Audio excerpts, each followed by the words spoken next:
नमस्कार, मैं हूं आंचल और आप देख रहे हैं डीबी लाइव की स्पेशल रिपोर्ट। 2024 में आएंगे सुप्रीम कोर्ट के 3 बड़े फैसले, जिससे सीधे देश की राजनीति पर पड़ेगा प्रभाव। सुप्रीम कोर्ट के इन 3 फैसलों से कैसे प्रभावित होगा लोकसभा 2024 का चुनाव, कितनी बढ़ेगी मोदी सरकार की टेंशन, इस पर करेंगे स्पेशल रिपोर्ट में विस्तार से चर्चा और आपको बताएंगे कि किस तरीके से आने वाले दिनों में मोदी सरकार की बढ़ने वाली है टेंशन। ईडी की ताकत, चुनावी बॉन्ड और असम में नागरिकता से जुड़े अनुच्छेद 6A की वैधता पर सुप्रीम कोर्ट ने फैसला सुरक्षित रख लिया है। लेकिन कैसे बिगड़ेगा मौजूदा सरकार का खेल, आइए आपको बताते हैं। सुप्रीम कोर्ट में 2024 में 3 मामलों में आने वाला फैसला देश की राजनीति के साथ साथ आगामी लोकसभा चुनाव को सीधे तौर पर प्रभावित करेगा। इसमें राजनीतिक दलों को चंदा देने के लिए केंद्र सरकार द्वारा शुरू की गई चुनावी बॉन्ड योजना की संवैधानिक वैधता से जुड़ा मामला सबसे महत्वपूर्ण माना जा रहा है। इसके अलावा परिवर्तन निदेशालय यानी ईडी की शक्तियों की समीक्षा और असम में नागरिकता से संबंधित नागरिकता अधिनियम की अनुच्छेद 6A की वैधता से जुड़ा मामला है। चुनावी बॉन्ड योजना और नागरिकता कानून वाली याचिकाओं पर सुप्रीम कोर्ट ने फैसला सुरक्षित रख लिया है, जबकि ईडी की शक्तियों की समीक्षा को लेकर जनवरी में विस्तार से सुनवाई होनी है। अब सबसे पहले बात करते हैं चुनावी बॉन्ड योजना की वैधता को लेकर। केंद्र सरकार द्वारा राजनीतिक दलों को चंदा देने के लिए जनवरी 2018 में शुरू की गई चुनावी बॉन्ड योजना की वैधता को चुनौती देने वाली याचिकाओं पर सुप्रीम कोर्ट के 5 न्यायाधीशों की संविधान पीठ ने 2 नवंबर को फैसला सुरक्षित रख लिया था। इस मामले पर अब सबकी निगाहें टिकी हुई हैं, क्योंकि इसका फैसला 2024 के लोकसभा चुनाव को सीधे तौर पर प्रभावित कर सकता है। मुख्य न्यायाधीश DY चंद्रचूड़, न्यायमूर्ति संजीव खन्ना, BR गवई, JB पारदीवाला और मनोज मिश्रा की संविधान पीठ इस मामले की सुनवाई कर रही है, जहां मुख्य न्यायाधीश के समक्ष याचिकाकर्ताओं की ओर से कहा गया था कि राजनीतिक दलों के चंदा देने के लिए शुरू की गई गुमनामी चुनावी बॉन्ड योजना लोकतंत्र को नष्ट कर देगी, क्योंकि ये एक भ्रष्टाचार को बढ़ावा दे रही है। वहीं दूसरी तरफ केंद्र सरकार ने इस योजना को सही बताते हुए ये दलील दी थी कि इसकी शुरुआत चुनाव में काले धन को खत्म करने के लिए की गई है। केंद्र सरकार ने संविधान पीठ को यह भी बताया था कि लोगों से राजनीतिक दलों को मिलने वाले चंदों का स्रोत जानने का लोगों को हक नहीं है। वहीं सुप्रीम कोर्ट ने इस पर टिप्पणी करते हुए यह भी कहा था कि चुनावी बॉन्ड जो है वो गोपनीयता प्रदान करता है, और वो भी सिर्फ चयनात्मक, क्योंकि इनकी खरीदारी से संबंधित रिकॉर्ड भारतीय स्टेट बैंक के पास उपलब्ध हैं और जांच एजेंसियों तक पहुंच सकते हैं। CJI DY चंद्रचूड़ ने सरकार का पक्ष रख रहे सॉलिसिटर जनरल तुषार मेहता से सवाल भी कर लिया था कि जो आदमी बॉन्ड खरीद रहा है वही डोनर है, और ये आखिर कैसे पता चलेगा। हो सकता है कि खरीदार डोनर ना हो, खरीदार की बैलेंस शीट में तो बॉन्ड खरीद की रकम दिखाई देगी, लेकिन असली डोनर की बैलेंस शीट में नहीं। बैलेंस शीट में यह भी नहीं पता चलेगा कि बॉन्ड कौन सा किसने खरीदा है और बॉन्ड का खरीदार कौन है। इसमें तो ये पता चलेगा कि कितने बॉन्ड खरीदे हैं। बॉन्ड खरीद में लगाई गई रकम का स्रोत तो पता नहीं चलेगा, ना ही डोनर का पता चलेगा। रकम कहां खर्च की जानी है इसका भी कोई रिकॉर्ड नहीं है, किसको दी गई है इस पर भी सवाल है। इलेक्टोरल बॉन्ड स्कीम में इन तीनों सवाल के जवाब नहीं मिलते हैं। ये बड़ा सवाल जो है ये खड़ा हुआ था।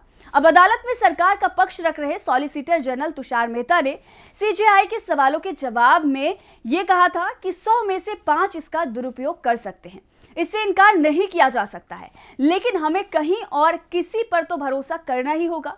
और उन्होंने उदाहरण और तर्क देते हुए यह भी कहा था कि अगर मैंने पार्टी A को डोनेशन दिया है और पार्टी B ने सरकार बनाई है, तो मुझे डर रहेगा कि कहीं उत्पीड़न का सामना ना करना पड़े। वहीं पर व्यवहारिकता में अगर देखा जाए तो इसीलिए सबसे सुरक्षित तरीका नगद भुगतान होगा, ताकि मुझे उत्पीड़न का सामना न करना पड़े, और इस तरह मेरी क्लीन मनी ब्लैक मनी में परिवर्तित हो जाएगी, और ये अर्थव्यवस्था के लिए विनाशकारी है। और इसीलिए जो हम बॉन्ड स्कीम लेकर आए हैं कि डोनेशन देने वाले का नाम गोपनीय रखने का जो प्रावधान है, उससे उत्पीड़न और प्रतिशोध से बचाने के लिए एक बड़ा कदम जो है वो उठाया गया है। अब इस मामले पर सुनवाई तो हुई, लेकिन सुप्रीम कोर्ट ने इस फैसले को सुरक्षित रख लिया, और अब माना जा रहा है कि लोकसभा चुनाव से पहले इस पर फैसला आ सकता है। अब जाहिर सी बात है कि सुप्रीम कोर्ट के फैसले से लोकसभा पर प्रभाव पड़ेगा ही पड़ेगा। अब देखना यह होगा कि इससे मोदी सरकार की टेंशन कितनी बढ़ती है। अब बात करते हैं असम में नागरिकता से जुड़े अनुच्छेद 6A की वैधता की। असम में नागरिकता से संबंधित मुद्दा हमेशा से चुनाव को प्रभावित करने का मुद्दा रहा है। सुप्रीम कोर्ट के 5 जजों की संविधान पीठ ने 12 दिसंबर को असम में नागरिकता अधिनियम 1955 की अनुच्छेद 6A के प्रावधानों की संवैधानिक वैधता को चुनौती देने वाली 17 याचिकाओं पर फैसला सुरक्षित रख लिया था। अब अनुच्छेद 6A असम समझौते के तहत आने वाले प्रवासियों को भारतीय नागरिकता देने से संबंधित है। अब इस पर मुख्य न्यायाधीश DY चंद्रचूड़, न्यायमूर्ति सूर्यकांत, MM सुंदरेश, JB पारदीवाला और मनोज मिश्रा की संविधान पीठ के समक्ष ऑल असम होम एसोसिएशन और अन्य याचिकाकर्ताओं की ओर से कहा गया था कि अनुच्छेद 6A अपने आप में पूरी तरह से अनुचित है। पीठ को यह भी बताया गया था कि इससे असम के स्थानीय लोगों के रोजगार सहित कई पहलुओं पर प्रभाव पड़ सकता है। याचिकाकर्ताओं ने यह भी कहा था कि अनुच्छेद 6A भारतीय संविधान के मूल ताने माने और प्रस्तावना में निहित धर्मनिरपेक्षता, बंधुत्व और भाईचारा के मूल्यों का उल्लंघन करती है। केंद्र सरकार ने वहीं पर अपना भी पक्ष रखा था और केंद्र सरकार ने अपना पक्ष रखते हुए पीठ के समक्ष यह स्पष्ट किया था कि अनुच्छेद 6A की संवैधानिक वैधता की जांच का नागरिकता अधिनियम में किसी अन्य संशोधन से कोई लेना देना नहीं है।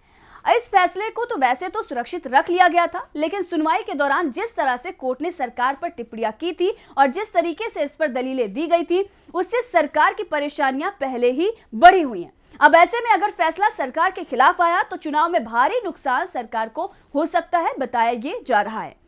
वहीं अगर बात ईडी की शक्तियों की समीक्षा की जाए तो मोदी सरकार इस मुद्दे को लेकर पहले से ही विपक्ष के निशाने पर है। संजय राउत से लेकर तमाम इंडिया गठबंधन के नेता मोदी सरकार पर केंद्रीय एजेंसियों के शक्तियों के दुरुपयोग का आरोप लगाते आ रहे हैं। वहीं ये मामला सुप्रीम कोर्ट में भी जब पहुंचा तो मामला आगे बढ़ गया।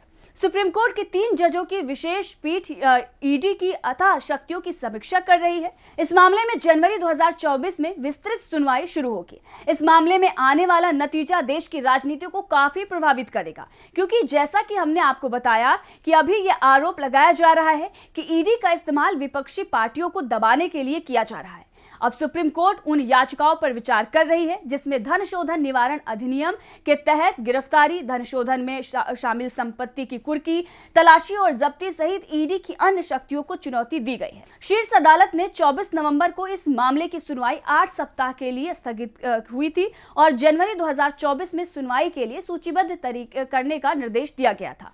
विशेष पीठ ने सुनवाई स्थगित करते हुए सरकार को मामले में दाखिल संशोधित याचिका पर जवाब दाखिल करने का भी निर्देश दिया था।